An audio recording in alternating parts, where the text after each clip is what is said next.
In the last video, I went over how Hitler and Nazis were able to take over Germany. Instead of looking to overthrow the system from the outside, they became a major political party and destroyed the Weimar Republic from within. They became the largest party, Hitler was appointed chancellor, and while conservatives believed they can control Hitler, ultimately Hitler and Nazis exploited the fear of communism to gain a 2/3 vote for the Enabling Act, in which the Weimar Republic's Reichstag, most of the political parties, except for the SPD, voted for Hitler to have dictatorial powers. And with that, Hitler and the Nazis began to establish a National Socialist totalitarian state called the Third Reich, or, as we'll call it, Nazi Germany.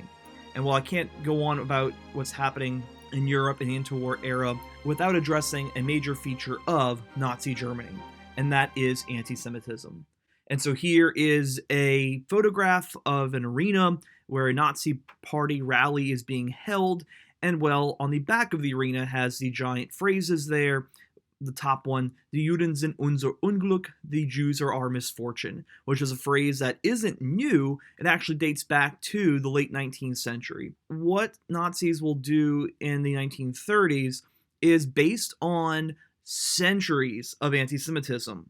A long time ago, I covered medieval anti-Semitism, and so for much of history in Christian Europe, Jews have been treated as second-class citizens for various reasons. They've been restricted economically to doing only certain trades, such as literally trading and money lending. Remember, according to the Christian sin of usury, Christians in the early Middle Ages and High Middle Ages couldn't lend money to one another, and so where'd you go for a loan? You went to your local Jews. Jews were subjected to pogroms, they were subject to attacks, subjected to the blood libel, the false accusation that Jewish communities would sacrifice a Christian child as part of a Passover ritual.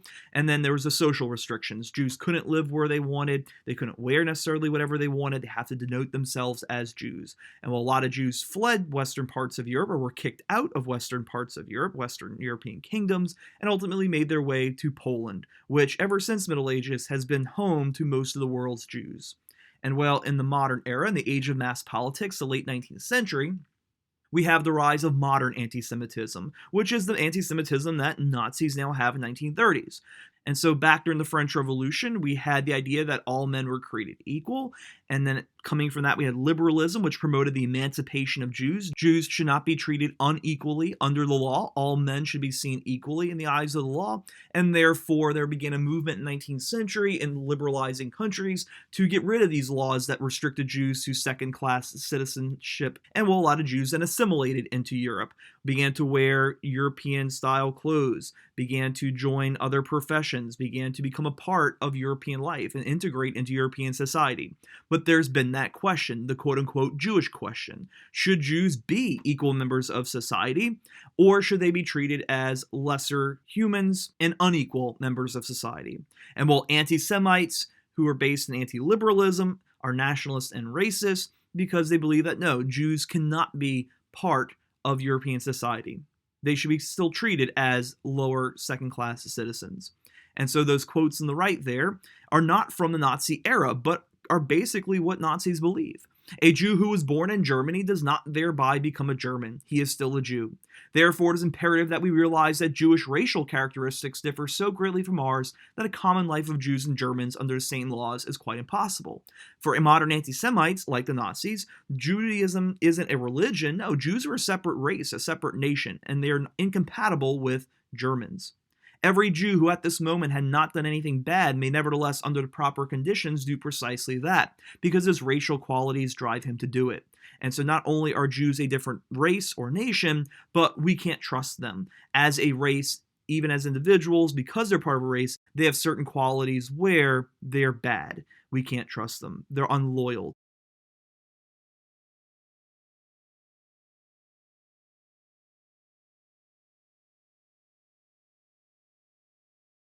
And so we have with National Socialism the idea of Aryans, the master race, in particular the Germans. And here are a bunch of images basically of the Nazi view of the Aryan male and the Aryan woman and family. Again, you've probably heard of the blonde hair and blue eyes idea. That was basically the idea of the Aryan, the ideal human. And now I show you these images because I want to show you now what the Nazis depicted Jews to look like. And well, here is what the non-Aryan, the Jew, looked like according to Nazi propaganda and education. There is the Aryan compared to a Jew, and this is the stereotypical image of a Jewish male going back basically to the Middle Ages, or it has its roots in the Middle Ages, such as the enlarged nose.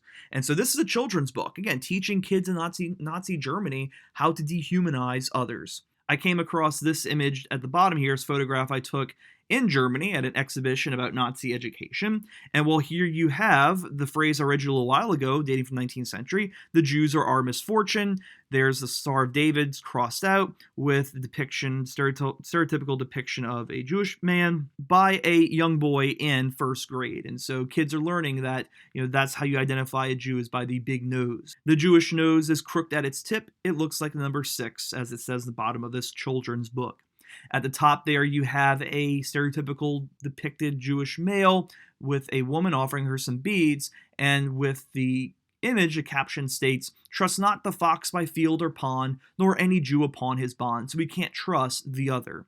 And well, notice there's also the insinuation that perhaps he may try to take advantage of her sexually. And notice at the bottom there, der Jude als Rassstände, the Jew as race defiler. And so they're a threat to the race. So back to the racist aspect of anti-Semitism. The Nazis also made propaganda films about Jews.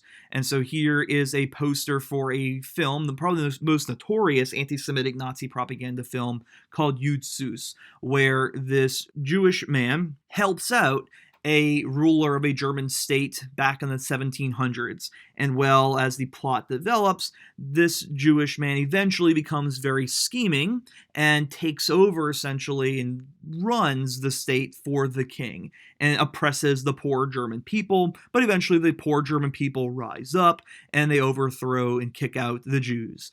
And at the very end, a citizen says, may this be a lesson to our future generations. And so it's a film that basically depicts all these stereotypes of Jews. They're money grubbing, they're scheming, and they're going to undermine the German folk, the German nation. But that's not what Jews are actually like in Germany. And so here I have a bunch of photographs of Jews in Germany. Again, they've assimilated, they are dressed like everybody else in Europe and Germany. They act like others in Germany. They're just enjoying their first day of school, going to class, hanging out. And there are several tens of thousands of German Jews actually fought in the First World War. Now, the Nazis didn't care about that, but they like to remind other Germans that, hey, look, we've contributed, we fought for the fatherland too. And well, it doesn't matter for Nazis in the end. You may be kind of surprised to find out that less than 1% of Germany's population was Jewish. It's technically something like 0.75%, but less than 1% of Germany's population pre-World War II was Jewish, which on the surface is like, well, then wait a second. Why were Jews then such a big issue for the Nazis? Well, two things. First of all, while Jews were such a small portion of the overall population, there were a lot of Jews in the business world, a lot of Jews in the media and newspapers, a lot of Jews in universities and certain professions. The number of Jews in certain professions was disproportionate to the population as a whole. So a lot of Nazis and anti-Semites found that suspicious. The other thing is that, again, when the Nazis look at Jews in Germany, they're not just looking at German Jews, but they see Jews as an international issue. And so it's not just the threat of Jews in Germany, but it's Jews throughout the world. And well, I'll put there the map of the Jewish population distribution by circa 1933. Again, still most Jews live in Poland and Western Russia. And so 1933, Hitler is appointed chancellor, and the first thing that develops is harassment and boycotts. And so the SA grab a bunch of posters and stand outside of Jewish businesses, Jewish department stores or Jewish-owned department stores, and well, they basically protest. And those posters say here, Germans defend yourself, don't buy from Jews, buy from German shops. And so again, for your own interest, the interests of the German nation, don't give your money to Jews. And here are some SA members putting Jude for Jew and the Star of David on businesses. So other Germans know not to buy from here. And there was harassment of Jews in the streets. Again, beating up, Jewish people, kids. Maybe throwing the occasional rock or brick through a window of a Jewish shop or home. Eventually, in the ensuing years, one by one, Jews will be legally excluded from professions and just other things. Stress professions here. And so if you were a Jewish lawyer, for example, you may get a notice like this notice on the top right. A notice sent to a Jewish lawyer whose name's it's telling him has been removed from a list of lawyers licensed to practice at a local court and in the local district. And so Jews were disbarred from practicing law. If you were a Jewish bureaucrat in the government, you couldn't work in the government anymore. And so in the bottom right there, you have the Reich Union of German Civil Servants having a meeting in Hamburg, and the sign there says, first a German, then a civil servant. And so, again, you have to be German to be a civil servant. You can't be Jewish. On the bottom left, and I'm kind of jumping here, don't worry the fact that it's Austria at the moment, but you have Nazis blocking Jews from entering the University of Vienna. And on the bottom right is a little cartoon there where you have a big stereotypical Jewish figure in the University of Vienna. Not enough room at Vienna University, but only for Aryans. And so, again, back to sort of the Jews being overrepresented or disproportionately compared to their population in certain professions and universities. And then in 1935, Hitler and the Nazi Party will have their annual rally in the city of Nuremberg, and while in Nuremberg at the big rallies before the crowds, Hitler announces the creation of some new laws that become collectively known as the Nuremberg Laws, because they were announced at the party rally in Nuremberg. These laws now will do two things.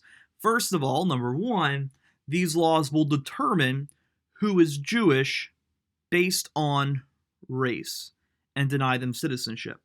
And so Jews will be denied citizenship, and the question now has been really for the past 2 years, who exactly is Jewish? And you're Jewish based on not whether you believe in Judaism or not, but your ancestry. And so I included here the original German table, if you will, with the translation on the left. And so you have the Nuremberg Laws. And if you notice, basically, what the Nazis did was establish, well, were your grandparents part of the Jewish religious community? And so let's say your grandparents, let's say back when they were youngsters, they were teenagers, they converted from Judaism to, let's say, Catholicism. And now you've been raised Catholic, you've been Catholic your whole life, but now according to the Nuremberg Laws, you're Jewish because, well, your grandparents were all Jewish. And it doesn't matter, ultimately, back to modern anti-Semitism. It doesn't matter what the religion is. What is your blood? What is your race? And so you can notice, it's complicated. It's ridiculous. But, again, if you had at least 3 Jewish grandparents, you were therefore declared Jewish, and you were denied citizenship. And we'll back to the idea of blood and race. And the other major Nuremberg law that was announced was technically called the Law for the Protection of German Blood and German Honor. So while the Nuremberg laws determined who was Jewish based on race, which Jews are not a race, and denied them citizenship, the Nuremberg laws also forbid marriage and sexual relations between Jews and Germans. Germans and Jews could not be married, they could not engage in sexual relations. And well, notice on the right there, on the top right, you have a man wearing Ich bin ein Rassenschänder, I'm a race defiler. And so he is probably Jewish, and the woman next to him is probably his German wife. And well, again, if you're married to someone who is Jewish or German and vice versa, yeah, this is going to be a difficult situation. At the bottom there, you have members of the SA with a Christian woman and a Jewish man.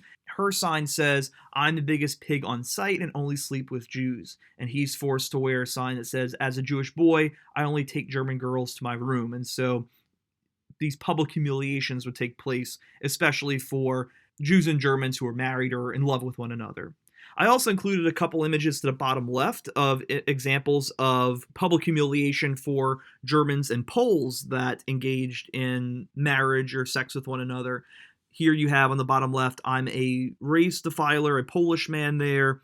After Germany invades Poland, you have a woman there, a German woman, and her sign says, I've been expelled from the national community because she was with a Pole. And so back to the Aryan versus non-Aryan situation, again, Poles are Slavs. From the Nazi perspective, Polish and German races, nations, shouldn't mix either. And so with that, the Nuremberg laws. And so things are clearly not great in Germany if you're Jewish. And well, why couldn't just Jews leave?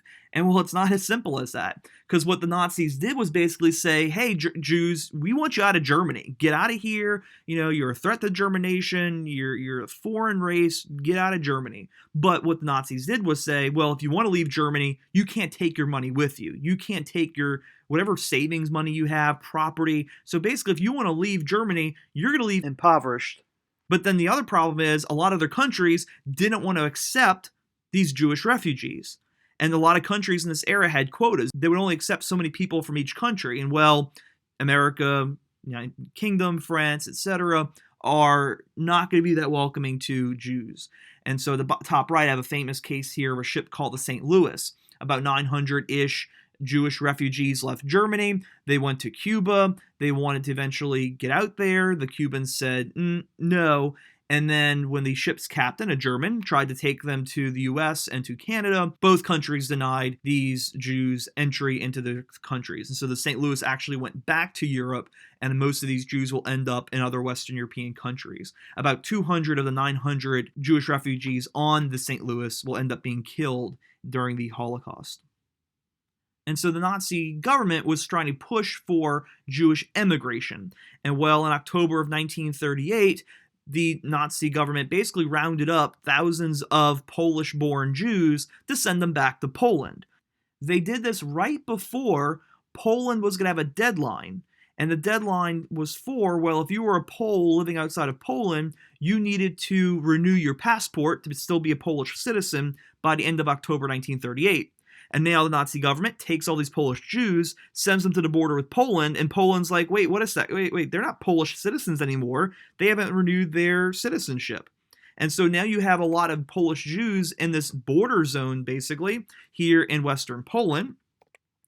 And you have the family in this sort of, refugee camp with bad conditions. You have one family in this refugee camp, the family of a young Polish Jew named Herschel Grynszpan, and Grynszpan's actually living in Paris. And well, he gets word that his family's stuck in this no man's land, basically, and they don't have any money, they need support, and so what does he do? He gets a pistol, he walks into the German embassy in Paris, and he fires 5 shots into a German diplomat named Ernst von Rath. And well, he is very quickly captured. He's taken prisoner, Herschel, and eventually Ernst von Rath is going to die from his wounds. Herschel basically said he did this because he wanted to draw international attention to what was going on to Polish Jews at the German-Polish border. Just sort of like this one act of a communist of the Reichstag fire led the Nazis to promote the idea of the coming communist revolution, this assassination will be used by the Nazis to promote the idea that Jews are dangerous. And well, what happens is called Kristallnacht. November 9th, 1938. November 9th is actually a big day in German history. A lot has happened on November 9th. This was the date of the Beer Hall Putsch in 1923. November 9th, 1918 is when Kaiser Wilhelm II abdicated. November 9th, 1989 is going to be the day that the Berlin Wall falls. But it's also famous for Kristallnacht, which you can probably tell by the name means Crystal Night, or more formally, the Night of Broken Glass, because Kristallnacht was a pogrom. The Nazis unofficially organized a pogrom against the Jews of Germany. The Nazi elite basically told the lower Nazi minions, yeah, go ahead and organize a pogrom, but don't make it look so obvious that we orchestrated this, make it look spontaneous. And so the SA and all these other Nazi groups, the new Hitler Youth, they go out into the Jewish neighborhoods of German cities in 1938, November 9th, and they trash Jewish shops. They smash the windows, and thus why it's called the Night of Broken Glass, all the broken glass in the street. They loot shops, they attack homes. They also begin to set ablaze synagogues. The vast majority of synagogues in Germany will be damaged on the night of the broken glass. In Munich, in Berlin, in Hanover, in Frankfurt, the synagogues will be set on fire and trashed. They'll take out all the Torahs and all the religious objects and light them on fires in city squares. And while the police department's there, but they're not arresting anybody, this fire department's there, but they're not putting out the fires. The police and fire departments are just there to basically make sure that these rioters, these members that are taking part of the pogrom are not attacking non-Jewish sites and stores. And well, we have in 1938 the first mass arrest of Jews. A lot of Jewish men will now be arrested, will be paraded through the streets. Here you have on the bottom left, the sign says the exit of Jews, or the exit campaign, if you will, of Jews. And a lot of them will be brought to camps that are housing political prisoners engaged in forced labor. But we'll come back to that later. And so this is clearly not a time to be Jewish in Germany. The top left images there show signs that are just put up in towns that say Jews are not welcome here. Jews aren't wanted in Beringersdorf. Jews are not allowed to use the public phone. Jews now have to have a big J in their passport or their identity card, denoting them as Jewish. There are certain benches. Notice the bottom left here. The woman's hiding her face because she's forced to sit on a bench that's only for Jews, and there were benches that were only for Aryans. After the pogroms of the Kristallnacht, there are other anti-Jewish laws. All Jewish businesses are closed. Jewish children can no longer attend schools. Jews have to turn over their valuables, and even no selling lottery tickets to Jews. There's also even a law saying that basically Jews couldn't own carrier pigeons. And so if you're Jewish in Germany, you're clearly not welcome. I just came across earlier today this hotel pamphlet here, and the bottom little pink sticker there says guests of the Jewish race. Basically, you can't hang out in the restaurant. We don't want you basically hanging out in any of the common spaces of the hotel. You have to, if you want to eat, you need to eat your meals in your own rooms. And so we have here the Jewish question. Should Jews fit in German society? The Nazis say no. And so while the Nazis have so far tried to force emigration, they're now going to begin to turn to deportation. After World War II begins, we're going to have the Nazis try to establish what they're going to call the final solution to the Jewish question. And we'll turn to that issue in a later video.